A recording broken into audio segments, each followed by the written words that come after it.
Welcome to Real Estate Explained, the podcast that gives you a backstage pass to the ever-evolving world of real estate. I'm your host, Nick Bush, a realtor with over a decade of experience helping clients buy, sell, and invest with confidence. Whether you're a first-time home buyer, a seasoned investor, or just curious about the market, this show is for you. Each week, we'll dive into trending topics, break down the latest real estate news, and bring you expert interviews with the pros so you're prepared for every step of the journey. Ready to turn your real estate goals into reality? Keep watching. All right, we in here with Shane Byrne. Gang, gang, what up? Shane, we start cold like Joe Rogan. And I said that because, I'm going to still have you introduce yourself, but I didn't want to have some, intro, hi, I'm Nick Bush, the Real Estate Explained pod. I don't want to do that every episode. Yeah. And so we start cold like Joe Rogan, and I have a pre-recorded intro. But now I say that almost every time, and so I hope one day Joe Rogan hears this and is appreciative that I'm inspired by him, and brings me on the pod, so then I can, be like, Bronson, I'm buying the podcast space. Yo, shout out Joe. Yeah, shout out Joe Rogan, bro. So I'm in here with Shane Byrne. Yes, sir. Introduce yourself to the people. I'm Shane. I'm a real estate agent, Northern Virginia, born and raised in Ashburn, 26, single. I cannot get away from Western Prince William County and Loudoun County. You guys are all just like, I think it's y'all's time right now. Out in Western Prince William, Loudoun County. I feel like I grew up in Annandale. Okay. And so when I was growing up, I'm 35. I graduated high school 2008. Okay. You graduated high school 2017. 2017. Yeah. Crazy. I had a 7-year-old by 2017. And damn. But I had a kid early, so that was And Fairfax County was it was the place, And so I feel like everyone, all the millennials, my age, we're all from Fairfax County. And I feel like everyone in their 20s, it's like Loudoun County, Prince William County, because, Prince William's a newer thing, but Loudoun County, because that's what it got popping 2008, 6, 7. It started building up. So that's good, man. So did you go to college? Yeah, I went to Virginia Tech. Okay. So I graduated 21. Tech? Yeah. I went to Ferrum. Ferrum's 45 minutes south of Roanoke. Okay. So I was, Tech was our... Really? Is that in between Tech and Radford? Nah, so Tech and Radford are right next to each other. If you continue going down 81, you have to go all the way down 81 to Roanoke, and then you get on 220. Yep. And then Ferrum is 20 minutes, 30 minutes from Danville, Martinsville, Gotcha. that area. So I'm way down, super southwest. But I had a lot of fun at Tech. I had a friend that was a DJ. He was a DJ at the time. Yeah. So we had all the party spots. Yeah, basically. And then and I have a lot of Quad Fest memories. But did they shut down Quad Fest when you were in college? Yeah. When I was in college, that was when COVID hit. So it was a funky time. Yeah. Yeah. I mean, it was crazy. Everyone went remote. Half of my college experience was from home. That sucks, dude. Yeah. Yeah. I turned 21st. I turned 21, and on my 21st birthday was March 30th, and that was when Governor shut down Virginia. So, they had cops outside because we'd all gone back home, so I was at my parents' place in a cul-de-sac, and there was cops just, patrolling the area, and that was when everything was super strict. Wow. I mean, the only time you could be outside your house was to go to the grocery. Yeah. So, my friends were around the little semicircle, and they had, Mad Dogs and little ices. We were standing 6 feet apart, and there was a cop at the end of the street, and at noon on my birthday, 21st birthday, that was when the effect went into order, and, everyone just handed me it. They watched me drink it, and then I went home, and we FaceTimed, and that was it.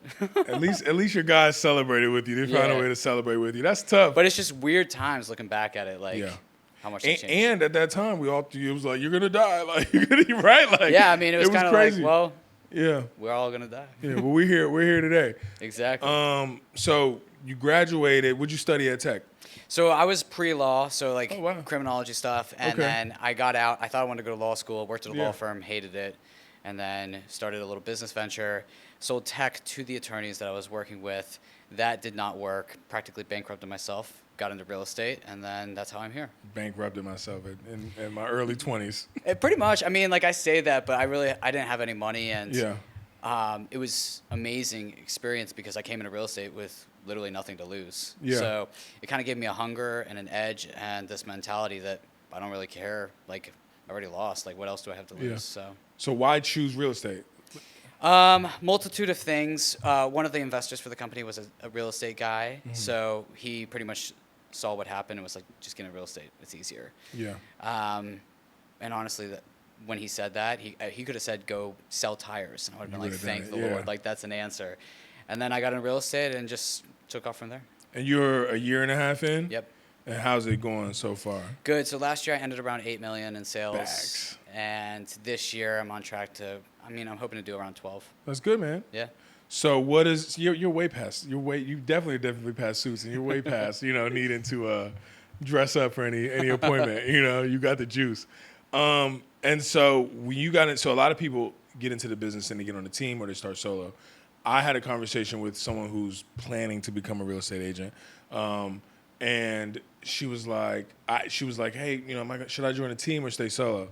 And I say, if I could go back in time, I would have joined a team. But when I first got into real estate, I didn't even know what that meant. I wouldn't have had the information to know what team to join, right? Now I know, like, okay, that team is a good team, right? But when I got into real estate, I was 26, and I was like, the math doesn't make sense to be, like, on a team. Like, why am I going to give up 50%? I'm going to figure it out. Like, I don't have a problem, like, talking to people and creating relationships. So you never joined a team. Right. And so what was your mindset around that? It's the same way. For me, it was, I can figure this out. And I want to build a brand. I want to build a brand around my name. There's definitely a little ego in that as well. Yeah. And I joined real estate to make a business, make a name out of myself. And, I could join a team, but at the same time, I could do favors for other agents and I could have them advise me and get their advice instead of having to pay 50% out to get that advice. Yeah, he wants to keep all his bags. You know, that's the right way to do it. Do lots of favors for agents, especially high producing agents, and they'll always have your back and they can advise you without having to pay out everything. Yeah. So how did you build your business? Like day one of real estate, Shane's out here. What is he doing? Open houses, plain and simple. Okay. I got in. I tried a bunch of different things. Cold called for a while. I didn't like it. I didn't like it because it wasn't face to face, and I like being face to face with people. And then I got into door knocking, and I hated door knocking because it was just there was no rhyme or reason, right? Like the amount of times I would knock on a door and someone's like, "Oh, I just bought like 2 months ago." Yeah. It's like this is a waste of time. Half the time they don't answer the door. That makes sense. For me, it just seemed like a waste of time. I know people that are crazy successful at both. I landed in open houses, and originally I hated it. But then I shadowed someone who kills it with opens, and my whole mentality changed. It went from, someone walking into the door to how can I create value from a conversation and then leverage that value to set a meeting. So what do you do? What's your sauce? If you don't mind sharing, is it secret sauce? No. I've taught. So it's funny because back in January I taught a class at the brokerage on how I do opens because I had a good first year. So very open with it. It depends on the situation. It depends on your price point. You have to know what's going on. You have to know, other listings. You kind of have to just be a master of everything. Yeah. But what it comes down to is I think a lot of people are focused on the wrong thing. Like if you come in and I say, do you have an agent? You don't know how to answer that question. Yeah. Like your boy that you went to high school with is a real estate agent. Yes, I have a real estate agent. Well, no, you haven't talked with him in 15 years, right? Yeah. So it's all about being able to say and sit down with them and be like, has anyone taken the time to walk you through this process? Like, these are a couple listings that I have coming up. Maybe these would be good fits for you. And just really creating value through conversation and then using that value to set meetings. Yeah. My wife, it's interesting you went to my wife has her doctorate in criminology. Yep. It's like criminology, law and society.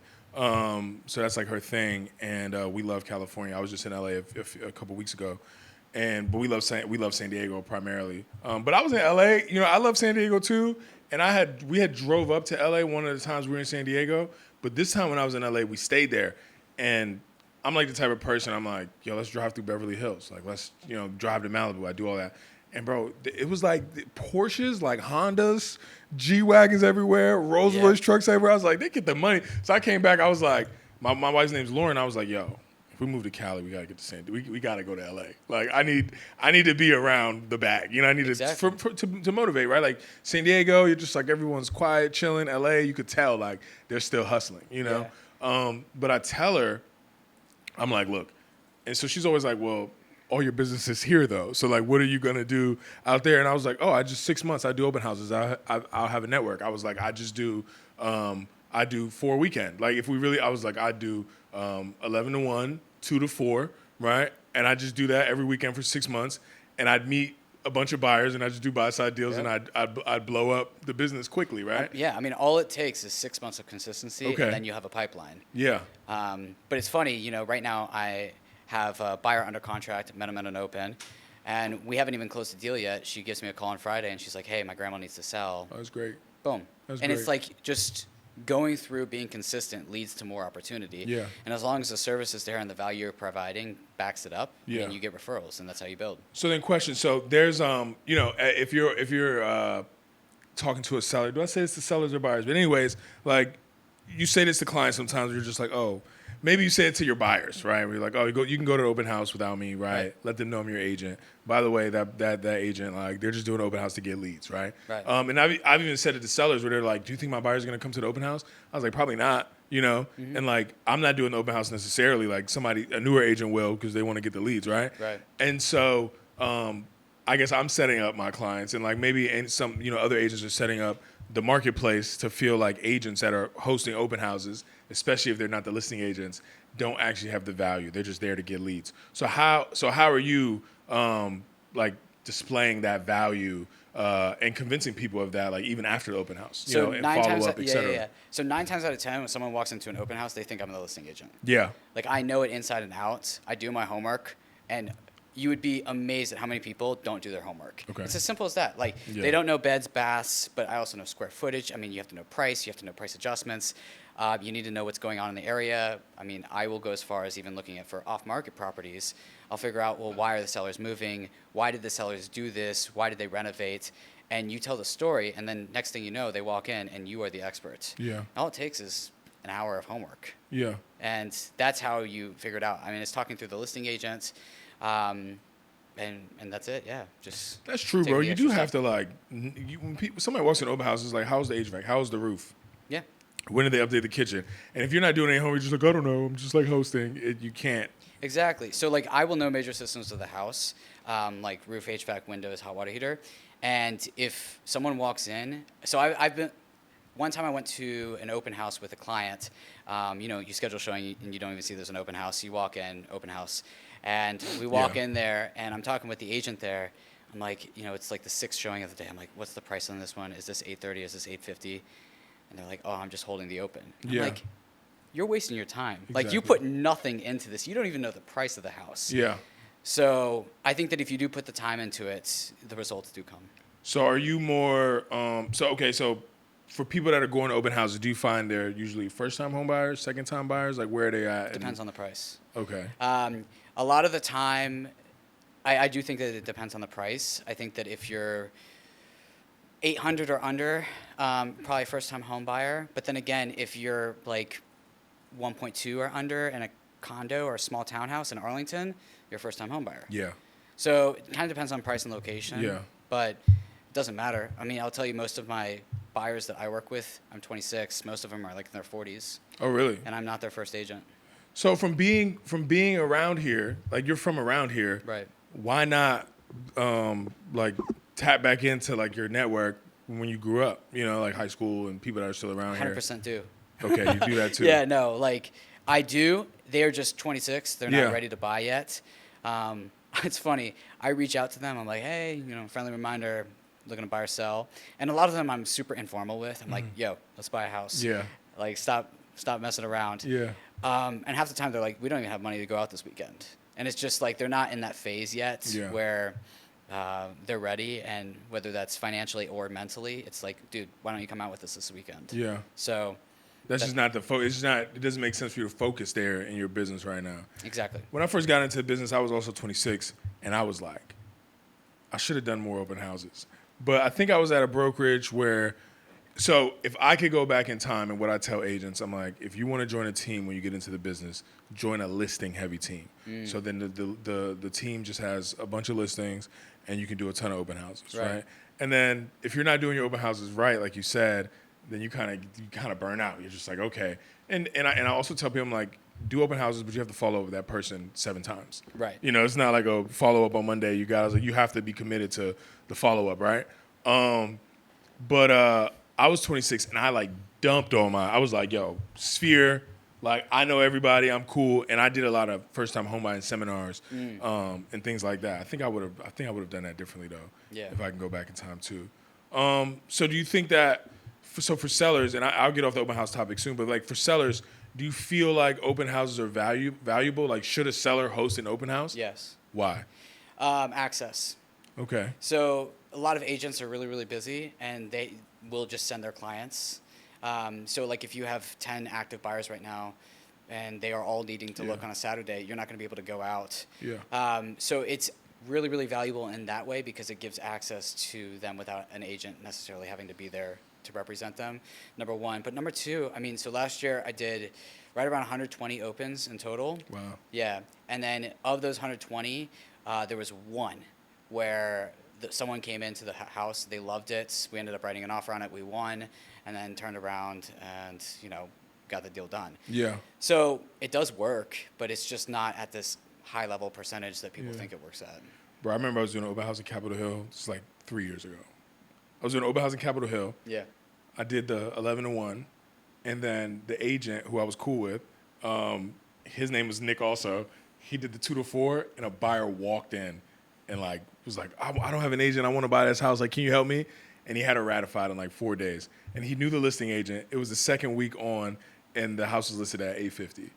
And I was like, dang, I picked the wrong time. Yeah, so the one that I did last year, so we ended up, house was listed at $875. First weekend on market, lots of traffic. We ratified at $875, closed at $875, and then I turned around and I sold their townhouse right afterwards. It was like $585, I think. Dang, nice little $30,000 come up. That's good. Good for you, Yeah. bro. So you do open houses, so I'm imagining you're more buyer heavy than seller heavy. Correct, but I have had quite a few listings that just randomly pop up. Yeah. I'm definitely more buyer focused, but I help a lot of agents out with their listings, whether that's prepping in for staging and stuff. So I feel like I'm super comfortable. And I've that's also good. shadowed a ton of agents on their listing appointments. Yeah. I mean, my first listing appointment, I had an agent come with me and made sure that I got the listing, which I did. But before that, I'd probably been on 30 listing appointments. So with different agents too. Okay, that's interesting. I've never seen anyone else do a listing. I've never been on a listing appointment with another agent. It's so crazy because Yeah. everyone does them completely different. Yeah. And it was really helpful for me to do that because what I realized is no one knows what they're doing. Yeah. And they kind of just make it up. Yeah. I always come like prepared. I have like a listing presentation. It's a book though. It's not a PowerPoint. I have Yeah. it all in a book. And I know like, okay, if I have to do this listing presentation, I'm prepared for it. I have the data and I've run the comps. But like I'm mostly going in the house and I'm like, I'm gonna feel it out and see if I should bring out the book. Yeah, because you feel it out, right? Yeah. Like some people won't come in and they don't want to dig into the details. They're just like, okay, tell me how much you will sell Like for. just like here's the story. Yeah, you like know? I got 10 minutes, just tell me. Yeah. And other people, they sit down and they're like, what value are you gonna bring? Yeah. So what's your style? Like, what did you pick up? Like, what are the little nuances you picked up? What's your overall style? Like, what do you lean towards? Are you data? Or you seem like a guy that's like, let's just sit down at the kitchen table and chat it up. Casual. Yeah. 100%. Because when people are selling their house, there's some sort of pain associated with that. Most of the time, like they're moving for some reason, and if you can clearly articulate to them and say uncover the pain that they have, and tell them how you are the best person to alleviate that pain, Yeah. you win it every time. Bro, my listing presentation so bomb. Yeah. I'm like definitely like running circles around all the agents in my listing presentation. I think because my approach is a little different. I'm like here's how we're gonna find the buyer. Like here's how it's very marketing focused. It's like marketing focused and it's like actionable. And I think it's really good. But I've only had to do it like 3 or 4 times. Yeah. So I think it's fire. But if there was another agent like on that appointment with me, I'd be like, bro, like, I don't know. This is a little uncomfortable now, So you're buyer heavy. Are you still showing all your homes, or are you utilizing showing assistants at all? Depends. I mean, sometimes it gets really busy, and I have to bring on showing assistants. But most of the time, I like to show my own homes.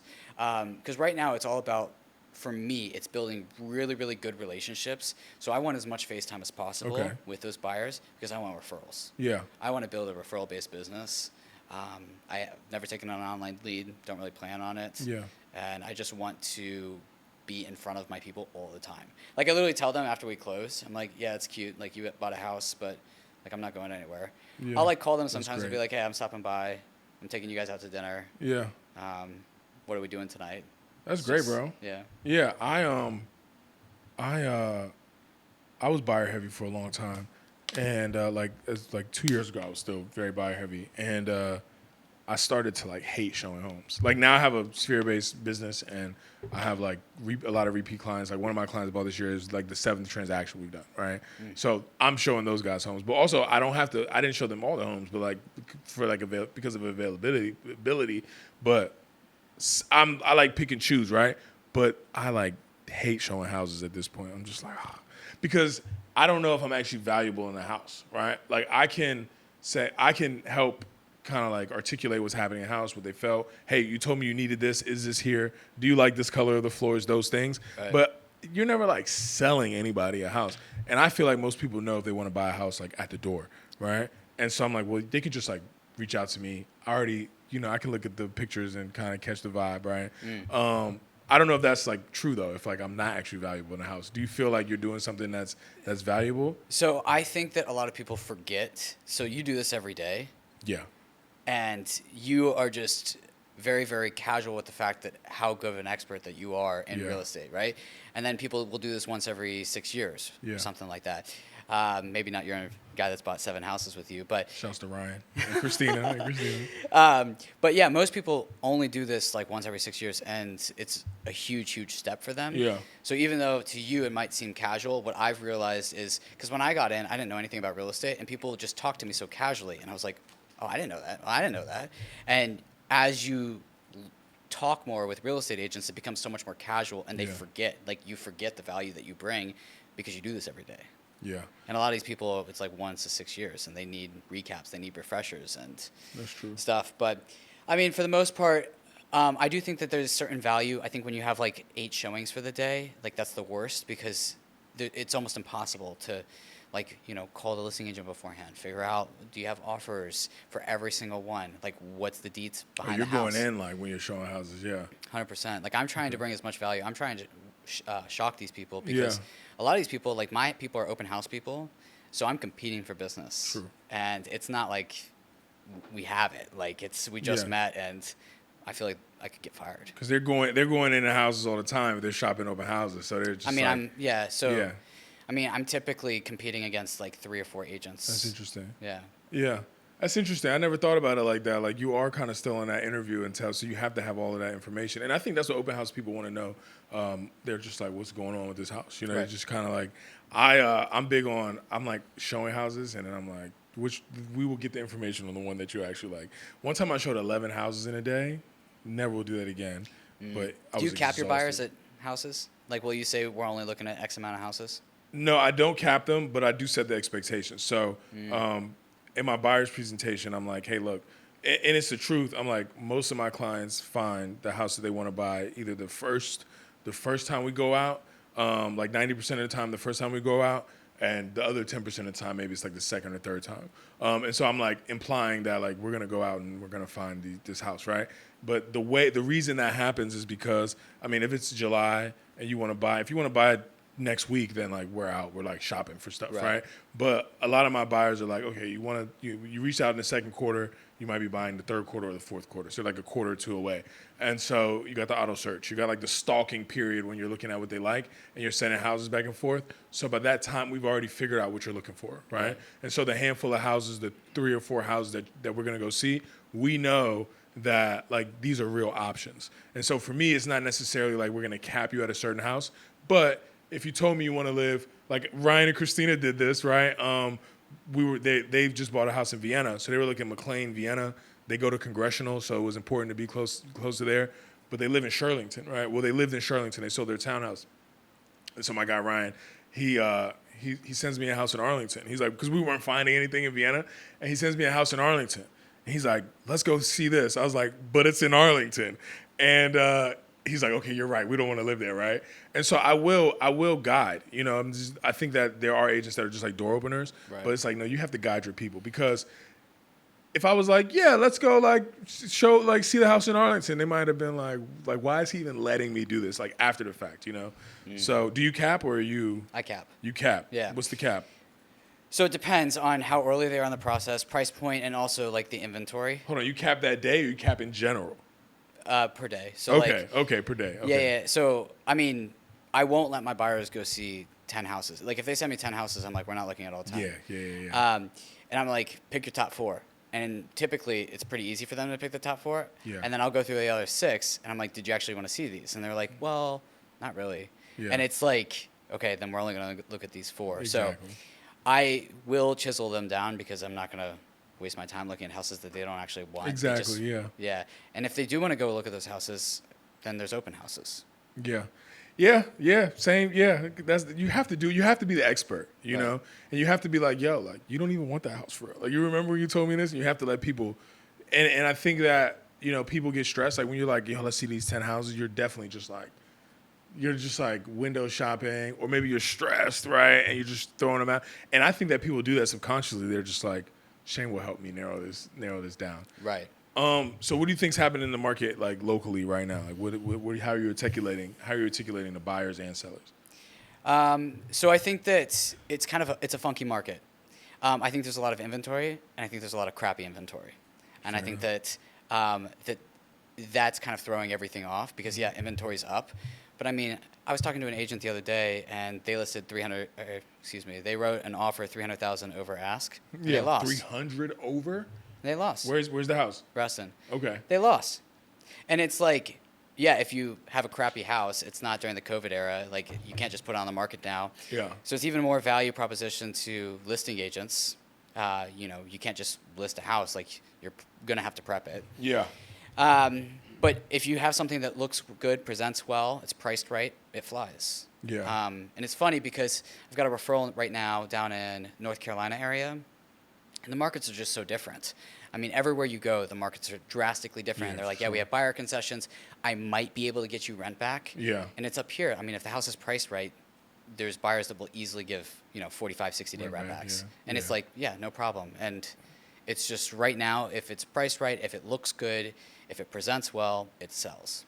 Yeah, I agree. I tell my sellers all the time, I'm like, look, this is a different market, right? We can't just throw it on. I had a listing appointment yesterday.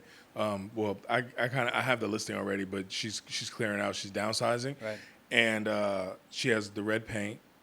She has red paint on the walls and like red and yellow paint on the walls, right?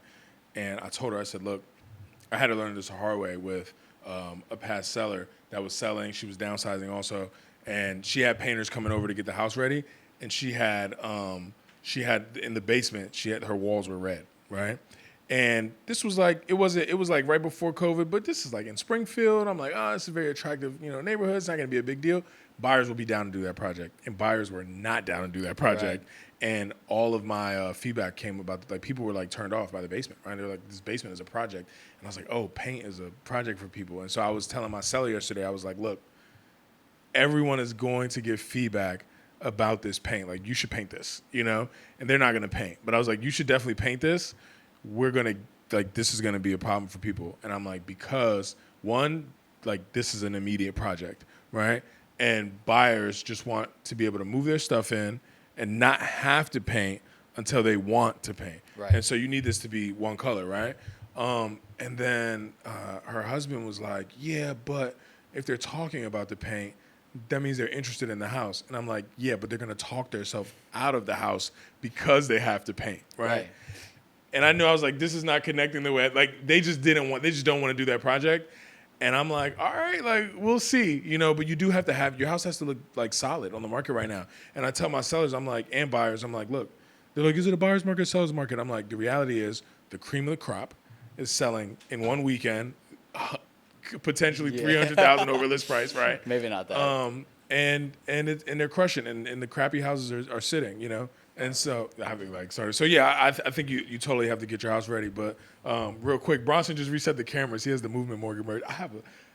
I think Movement Mortgage has like great merch, and I've asked all my Movement Mortgage guys for merch, and they never give me merch. But I haven't done a lot of deals with Javier either. So maybe I need to do some deals. I need to do some deals. Just go do some opens and get some more buyers. Yeah. Found a movement. I do actually need some buyers. Like I feel I have like listings right now. I'm like, man, I need some buyers. So my database is they're like moving up. So I have like move up buyers. So they're like selling, they're buying.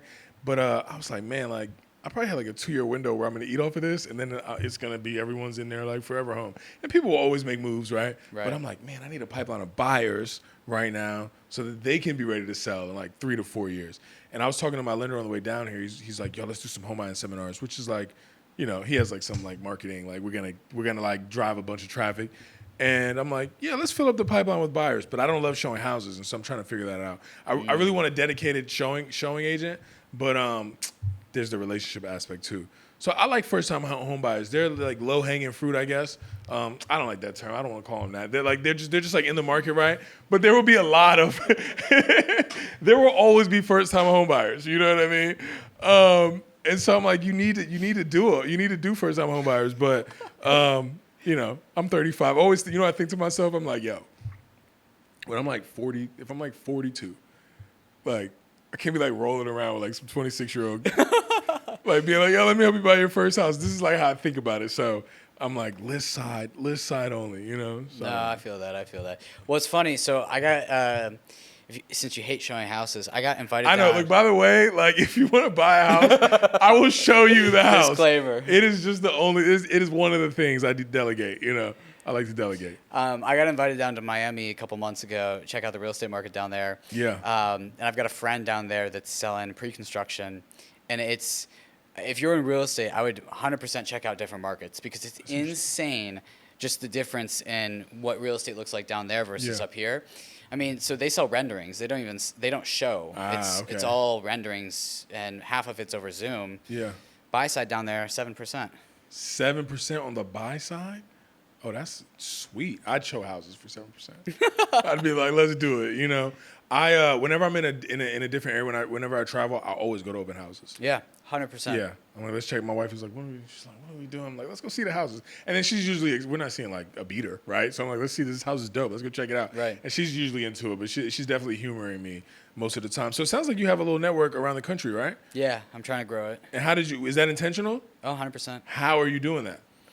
So a lot of times, it's funny, like I had a guy last year, he's one of my boys from college, we were in the same frat, and he was like, yeah, I'm looking to buy in Arlington, you know, budget was like mid-5s, and it's like, all right, and he wanted to be in a townhouse, and it's just like the 2-over-2 condos, that's what we were looking at, and those are hard.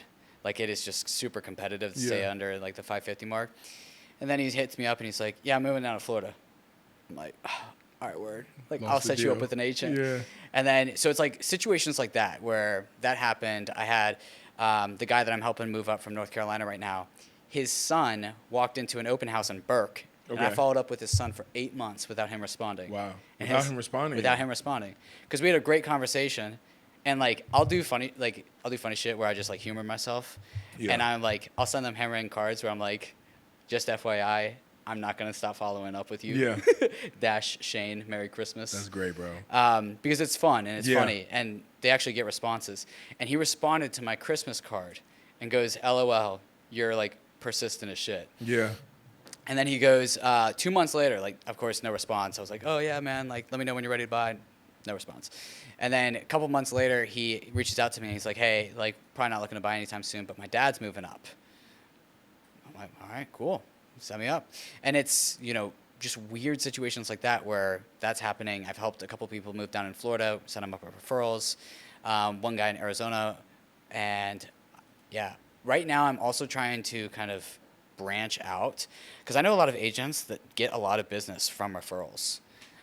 So like we're in this area right now, we're in Northern Virginia, but they'll reach out to other areas like New York and they'll be like, hey, you got a referral partner for the DC area? No? Yeah. Okay, I want to be your guy. And then they'll reach out to other places and they just built this global network and half their deals are referrals. I know a DC agent who like, he's like Roger Taylor's an amazing agent, but he's like so tech savvy. He's like almost a robot. Like, as far as like understanding how all the tech works, like his brain is like, how can I automate this? Yeah. And every time you talk to him, you're just like, why'd you think about that? You know? And he set up he like figured out where people are relocating to, right? So if you live in DC, where are you moving to? Like, what are the top 3 like cities? And then where are people moving from? Right. And he's just like created a referral network that way. No, that's dope stuff. Yeah. So what do you think? One thing. What do you think home buyers need to know in the market right now? What do home buyers need to know in the market right now? That inventory is sitting. There's opportunity that exists. But if you find a house that you like, there's probably going to be competition if you like what everything else is, what everyone else likes. Yeah. So like I know a lot of home buyers right now where they're going out and they're looking at inventory on the market and they're like, oh my gosh, this is amazing. Like, let's go 10K under ask. Like, let's get concessions. And it's like, well, this house just went on the market. It is by far the best in this price range. I talked with the agent. There's 3 other offers. Yeah. So like, yes, it is a buyer's market, but when inventory is priced right, it looks good. There is going to be competition. So you have to be prepped for that. Yeah. And what about for sellers? Hire a good agent. What does a good agent look like? So I think that they need to be able to clearly articulate their value. And I think that most people aren't dumb. And I think that they would be able to be a good judge of that. And if they can't articulate the value, and the way of articulating the value is dropping price, and they say, well, I don't know, I'll just do it for 1%. Oh. I mean, I don't think that's really clearly articulating value. I think that's compensating for value. I'm still in that bar. Yeah. Yeah. And I think that you just need to be able to, as a consumer, recognize where value exists and don't overpay. Boom. Thanks for joining me, my guy. Yeah. Bro, I can't talk today. I feel like I'm a little like, if the pod listeners, because I have so many listeners, I feel like I can't talk. You carried the podcast today. I appreciate you, bro. Oh, of course. So where can the people find you? If you're not in an open house, where can people find you online or hit me up on Instagram at Shane Byrne. I think there's a couple underscores before Shane Byrne, but Byrne is Byrne. And I got a hot take for you. Yeah, we're gonna do that next. Shane, thanks for joining. I appreciate you, bro. You got it.